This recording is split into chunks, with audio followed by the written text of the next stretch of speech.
Donc oui, je vais juste faire une introduction de cette première table ronde en vous rappelant que 70% des épileptiques en âge de travailler ont un emploi. 10% ont une pathologie lourde qui va être incompatible avec un emploi quel qu'il soit, et 20% vont avoir des difficultés répétées ou durables d'accès ou de maintien dans l'emploi. Et le but, bien sûr, c'est de garder ce lien social, ce lien financier aussi avec le monde, et donc de tout faire pour maintenir le travail. Alors globalement, on va voir que finalement, c'est un vrai dialogue à trois entre le patient, qui bien entendu est toujours au centre de tout, le médecin référent, neurologue ou pas, et puis le médecin du travail, dont on va voir qu'il est vraiment crucial et qu'il est une vraie aide. Vraiment, moi, dans mon expérience, j'ai toujours eu affaire à des médecins du travail formidables et qui sont vraiment très précieux pour le maintien au travail et l'aménagement des postes.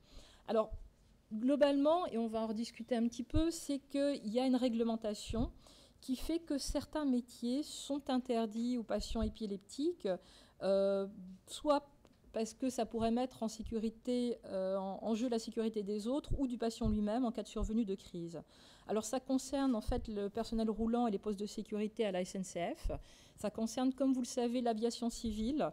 Alors le personnel navigant, alors essentiellement quand même les pilotes d'avion, puisqu'on arrive maintenant quand même pour le personnel navigant, hôtesse de l'air, steward, etc., à avoir des exceptions et à faire en sorte que des patients qui ont une épilepsie bien équilibrée puissent avoir un poste de personnel navigant sur les compagnies aériennes. C'est un dialogue avec le médecin du travail, mais on y arrive. Par contre, le contrôle aérien, là, c'est plus délicat. La marine marchande, les forces de l'ordre avec port d'armes, les pompiers professionnels, les plongeurs professionnels ou en caisson, les démineurs ou les personnes travaillant avec des rayonnements ionisants. Donc ça, normalement, c'est interdit. Après, bien entendu, tout peut être aussi au cas par cas. Ensuite, il y a certains autres métiers qui vont devoir peut-être demander des aménagements.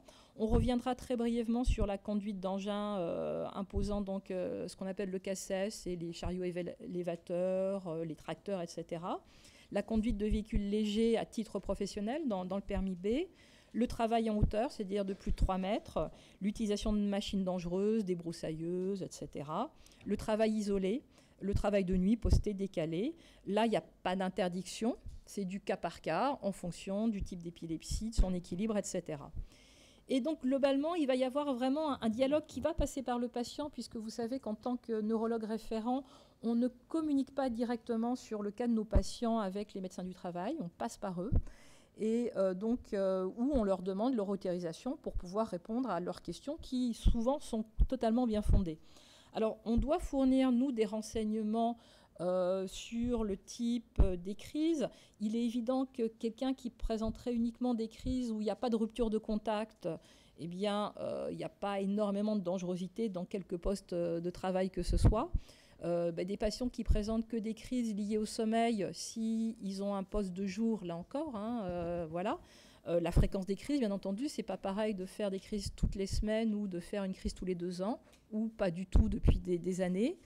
L'évolution donc envisagée de la maladie, sachant que parfois on n'est pas tout à fait, nous, non même certains de cette évolution, mais enfin on est quand même capable généralement en fonction du type d'épilepsie de dire c'est stable, ça va s'améliorer ou on ne peut pas dire. Les facteurs précipitants connus, il y a des patients qui font des crises dans des circonstances très très particulières, et s'il n'y a pas ces circonstances-là, il n'y aura pas de crise, donc on peut éviter. Et puis le traitement sera bien sûr à prendre en compte, et notamment son caractère sédatif. Alors, le médecin du travail, et là je ne vais pas trop revenir dessus parce qu'il y a des médecins du travail qui vont bien mieux en parler que moi, eux vont en fait devoir décider s'il y a aptitude ou pas au poste, et s'il y a aptitude, s'il faut ou pas aménager le poste en fonction donc des éléments prédécrits. Donc ils vont prendre en compte ce que le neurologue aura dit, ils vont prendre en compte également la dangerosité pour le patient, mais aussi pour ses collègues de travail en cas de survenue de crise, pour des travails postés, décalés, etc., l'effet éventuel de la dette du sommeil. Puis ils vont aussi se poser des problèmes pragmatiques. Y a-t-il besoin du permis de conduire pour se rendre au travail, pour effectuer le travail ? Et puis, ils vont également se poser la question de la comorbidité qu'évoquait tout à l'heure Adrien. C'est vrai que parfois, on peut avoir une maladie et puis d'autres maladies associées qui peuvent également, en soi, avoir un effet sur l'aptitude au travail. Alors, la dangerosité pour le patient, c'est bien sûr essentiel. Un peintre qui travaille sur des échafaudages à 4 mètres, bien, c'est pas le même effet s'il fait une crise que quelqu'un qui est derrière un ordinateur, c'est évident. L'emploi de machines dangereuses, idem. Pour l'entourage, on est plutôt là dans les postes de sécurité où il y a port d'armes, etc. Et là, il peut y avoir éventuellement, sur une activité automatique, etc., danger pour les autres. Le caractère sédatif des médicaments est à prendre en compte. Vous savez qu'il y a beaucoup quand même de médicaments antiépileptiques qui ont un caractère sédatif, qui endorment un petit peu, qui fatiguent. Donc bien, leur dose, leur association sera à prendre en compte. Et notamment des médicaments type benzodiazépine, phénobarbital, qui sont généralement assez sédatifs. Ensuite, il y a quand même des questions qui sont assez récurrentes, je crois, pour les médecins du travail. Le travail sur écran, le travail en milieu bruyant, peut-on ou pas laisser quelqu'un en open space? Voilà, c'est des questions de tous les jours. Alors, pour le travail sur ordinateur, généralement, nous, on est très permissif, puisque les épilepsies photosensibles, donc déclenchées par des variations de luminosité, eh bien, d'abord sont âge dépendantes, c'est-à-dire qu'après 30 ans, ça décroît très fortement, et puis sont l'apanage d'épilepsies très particulières, notamment l'épilepsie myoclonique juvénile, parfois des épilepsies partielles qui partent de l'arrière, du lobe occipital, mais que globalement, même si on est photosensible, ça ne veut pas dire qu'on ne peut pas travailler sur un écran d'ordinateur. Il n'y a pas du tout de contre-indication à ça, donc il n'y a pas de restriction. Simplement, il faut... Je peux vous interrompre juste 2 secondes, pardon, on fera peut-être... on le fera peut-être comme ça, de façon un peu informelle. Mais ce que vous disiez tout à l'heure, c'est que c'est pas vous qui décidiez quelle était la possibilité pour un épileptique de travailler ou pas et à quel Non, poste. Mais on renseigne. C'est-à-dire, par exemple, le médecin du travail, la photosensibilité, il ne peut pas savoir s'il y a ou pas. Mais même quand il y a, en fait, quand le patient va lui apporter un EEG où c'est noté photosensibilité, nous, notre job en amont, c'est de dire, c'est pas parce qu'il y a une photosensibilité qu'il n'y a pas de possibilité de travailler sur un ordinateur ou sur un écran. Et parce que parfois, il y a des questions très, très spécifiques concernant finalement ce type de questions qui vont nous être parfois renvoyées d'ailleurs par le médecin du travail. Du coup, des fois, c'est pas mal aussi de prendre les devants et de dire d'emblée, pour nous, il n'y a pas de contre-indication à un travail sur ordinateur malgré la photosensibilité. Du coup, ça fait gagner du temps au médecin du travail, ça fait gagner du temps au patient parce qu'il n'y a pas d'aller-retour qui passe par le patient. Pardon, je vous ai interrompu. Et donc voilà, donc on peut toujours proposer des solutions. Le sommeil, c'est toujours un petit peu délicat parce que globalement, on sait que la dette de sommeil provoque des crises. Et donc des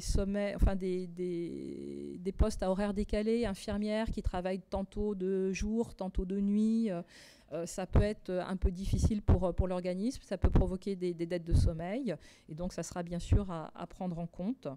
Alors le permis de conduire, je crois qu'on va en reparler assez longuement, je pense.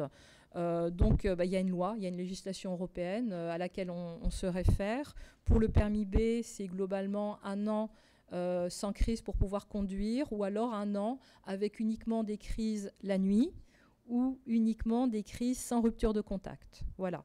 Par contre, pour le permis professionnel, là, c'est beaucoup plus compliqué puisque la nouvelle législation s'est énormément durcie par rapport à ce qu'elle était avant. Donc, pour tout ce qui est permis professionnel, chauffeur de poids lourd, routier, chauffeur de bus scolaire, etc., c'est 10 ans sans crise et sans traitement. Donc ça veut dire inaptitude, ça veut dire reclassement professionnel immédiat parce qu'aucune entreprise n'acceptera de garder un employé pendant 10 ans n'étant pas à son poste. Alors ça revient souvent, c'est ce qu'on appelle le CACES, c'est-à-dire le certificat d'aptitude à la conduite en sécurité. Ça concerne donc, je le disais tout à l'heure, les engins de chantier, les chariots élévateurs, les grues, les nacelles, mais aussi les tracteurs agricoles de plus de 50 chevaux. Alors il en existe plusieurs, de 1 à 5 en fonction du type d'engin concerné, et il n'y a pas de législation. Donc ça c'est un petit peu délicat. C'est-à-dire que moi, parfois, j'ai des patients qui me disent « mais on m'a demandé si j'avais le droit de conduire un chariot élévateur, si je pouvais… » Voilà. Et donc, globalement, il n'y a pas de législation à laquelle se référer. Souvent, nous, on repart un petit peu sur la législation du permis de conduire, du permis B, pour être totalement honnête. Voilà, et donc on va être un petit peu là encore dans du cas par cas, mais généralement, on se base quand même sur les critères qui sont appliqués pour le permis B, hein, c'est-à-dire 1 an sans crise ou uniquement des crises sans rupture de contact ou uniquement des crises liées au sommeil. Mais voilà, hein, là, on est un petit peu vraiment dans un dialogue avec le médecin du travail. Et voilà, j'ai fini. J'espère que j'étais assez courte.